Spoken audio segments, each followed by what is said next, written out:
Hermione Granger and the Chamber of Secrets. Chapter 17. The Heir of Slytherin. Everything was still grey. Through the grey came a snowy white owl with peculiar spectacles. It opened its mouth to speak. You figured it out, Hermione. You saved us all. That piece of paper Ron and I found in your hand, that was the key. It was everything. And as soon as Madame Pomfrey and Professor Sprout get the mandrakes ready, you'll be awake. Everything thinks I'm the hero, but it's really you. Without you and that paper, we wouldn't have been able to figure out it was Basilisk or that it was traveling through the pipes. And I definitely would be dead right now if it weren't for you figuring out that looking at a Basilisk could kill you. But let me start at the beginning. I know you're probably dying to know what happened. Oi, that was kind of bad form, wasn't it? I'm sorry. I didn't mean it like that. Well, Ron said he told you about Aragog and all that. I've never seen him so pale, even when he was throwing up slugs. He was utterly terrified. I guess I'll start when we visited you and found your note in your hand. Ginny had been acting really weird, but she had been acting weird around me all year, so I didn't really pay much attention. I mean, I know she fancies me, but it doesn't really bother me as much as everyone thinks. Honestly, I kind of fancy her too, but don't you dare tell Ron that. I just wish she could act herself around me. She's always so nervous. Maybe that will change now with everything that happened. So, the morning when you found the paper in your hand, we actually weren't coming to visit you.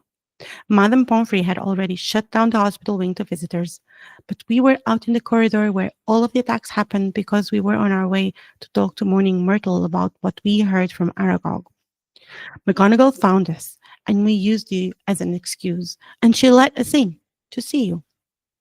As soon as I saw that in your hand, it seemed to all click in my head. I was like, this is it. This is the answer. The monsters in the chamber is a basilisk, a giant serpent. That's why I've been hearing that voice all over the place and nobody else has heard it. It's because I understand parcel tongue. The basilisk kills people by looking at them, but no one's died because no one looked it straight in the eye. Colin saw it through his camera. The basilisk burned up all the film inside it, but Colin just got petrified. Justin must have seen the basilisk through nearly headless Nick. Nick got the full blast of it, but he couldn't die again. And you and the Ravenclaw prefect were looking through that mirror you had in your hand. And then the whole thing about the crowing of a rooster was fatal. Hagrid's roosters were killed. The heir of Slytherin didn't want one anywhere near the castle once the chamber was open. Spiders flee before it. It all fit. And then I saw that you had written pipes on the paper, and it all made perfect sense. The basilisk was moving around the castle in the pipes, and the chamber opening was probably Moaning Myrtle's bathroom, since that's where she was probably killed. She just stayed there for the most part. So we were going to tell McGonagall. We really were. We weren't going to try to do it on our own. We were on our way to the staff room when an announcement filled the entire school telling everyone to report back to the common room immediately. So we waited around just to hear what was going on. That's when we found out that Ginny had been taken into the chamber.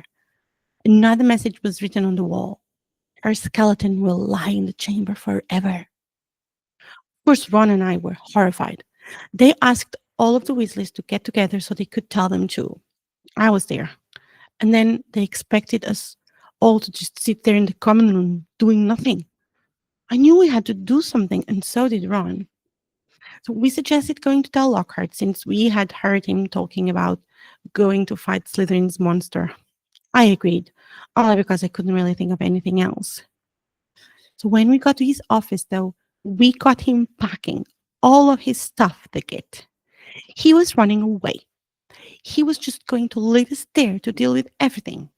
Turns out, he's not as great as you or anyone else thought he was. I'm sorry, Hermione. I know you liked him, but Lockhart is nothing but a big fraud. Ron and I cornered him and forced him at one point to go with us to the opening of the Chamber of Secrets. I used Parseltongue to open it, and then we forced him in first. It was a huge drop. We all fell down, and Ron dropped his wand, and Lockhart took it from him. It turns out Lockhart hasn't done any of what he had said he's done. People would tell him the stories, and then he'd erase their memory and act like the story was his own.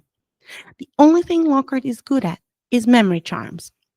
He tried to wipe our memories, but Ron won backfired, and he completely zapped his own brain. Can't remember a thing. Probably the best thing to come out of this whole thing, if you ask me. Sorry, but it's true, Hermione. When he tried to wipe our memories, the tunnel we were in collapsed with a rebounding spell, so Ron and I were split up. I told him to go get help, and I went further into the very long, dimly lit chamber. The first thing I saw was Ginny. She was on the ground, not moving. I thought she was dead. And then I noticed Tom. He seemed to appear out of nowhere and just standing there, not doing anything. Something seemed off, but I didn't care. I ran over to Ginny to see if I could help her. She was barely breathing. I tried to lift her up, but I couldn't. I asked Tom to help, but then I realized he had my wand. I must have put it down when I tried to lift her up. I asked him for my wand back, but I still knew something wasn't right. Tom just seemed different. And then he got this strange look on his face and started saying all kinds of crazy things about Ginny and the diary and how it was Ginny who opened the Chamber of Secrets. And then he told me, Tom Riddle is Voldemort. Tom Voldemort, I guess, was controlling her. I was really scared. But he gave me like 10 minutes to think of what to do because he was intent on telling me his whole plan. I kept trying to stall him while I tried to figure out what I could do. I decided I'd do whatever it took to save Ginny, even if that meant having the basilisk follow me. I figured if I could keep the snake preoccupied with running around the pipes long enough, Ron may have time to go and get help or something. I was desperate, Hermione. I'm sure you would have had a better plan, but that's all I could think of. I was just about to start running around when Fawkes, Dumbledore's phoenix, they flew into the chamber and dropped the sorting hat right next to me. I was really confused. I couldn't really think too much about it because Tom was suddenly summoning the basilisk.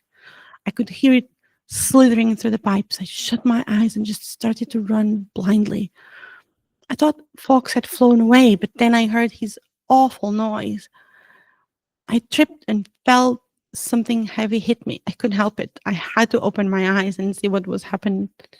It was Fawkes. He was attacking the basilisk's eyes. The basilisk was blinded, so I could finally look at it without being petrified or killed. But it was trying to attack me. It couldn't see me, but it could still smell me. I kept dodging it and running, but I was getting tired. I thought I was a goner, to be honest. I kept wishing and hoping something or someone would help me. If I could just hold on a little longer, maybe Ron would have had time to go and get help. The snake was moving all over the place. At one point, his tail hit the sorting hat and slid across the chamber to my feet. I was about to kick it out of my way when I realized it looked a little misshapen. I reached down and grabbed it. It was way heavier than it was before. So I looked inside, and there was the sword of Gryffindor. I pulled it out of the sorting hat just as the basilisk tried to strike. I jumped out of the way just in time. The snake swept at me again and smacked into the columns in the chamber. I knew it was going to strike again, so I got the sword ready. As soon as the basilisk attacked, I held up the sword as tightly as I could. It worked. I stabbed the basilisk straight through the top of its head. Unfortunately, one of the fangs got me in the arm. It hurt so bad. I knew I was dying, but the basilisk was dead, so it didn't really matter. No one else was going to be hurt by it again. I pulled out the fang, but I could feel the poison running up my arm. It burned, but I was kind of okay with it. I don't know. I didn't want to die, but I figured maybe I'd get to see my parents or something. But then everything felt better. I looked down and Fox was there crying over my arm. You probably already know this, but Phoenix tears have healing properties. Fox healed my arm. For a few seconds, I was just so happy that I forgot where I was. But then I remembered Tom was still there, and I didn't want him and his stupid diary to trick anyone again. I picked up the basilisk fang and stabbed the diary with it. It was crazy, Hermione. The diary started to bleed and scream, and Tom started to bleed and scream. Then all of a sudden, Tom was gone. Diary was still there, bleeding, but it wasn't moving anymore.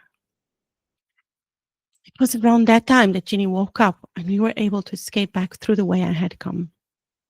Ron had moved some of the rocks so we could get through. It was brilliant, Hermione. I wish you were there to see it. But I know that you're going to get better real soon. Professor Sprout is done with the mandrake juice, and you and everyone else are going to wake up as soon as she can pass it out. I still have loads to tell you about what Dumbledore said to me and about Malfoy and Dobby, but that all can wait until you wake up. I'm going to make sure everyone knows that it was you who figured everything out. You're a hero, Hermione.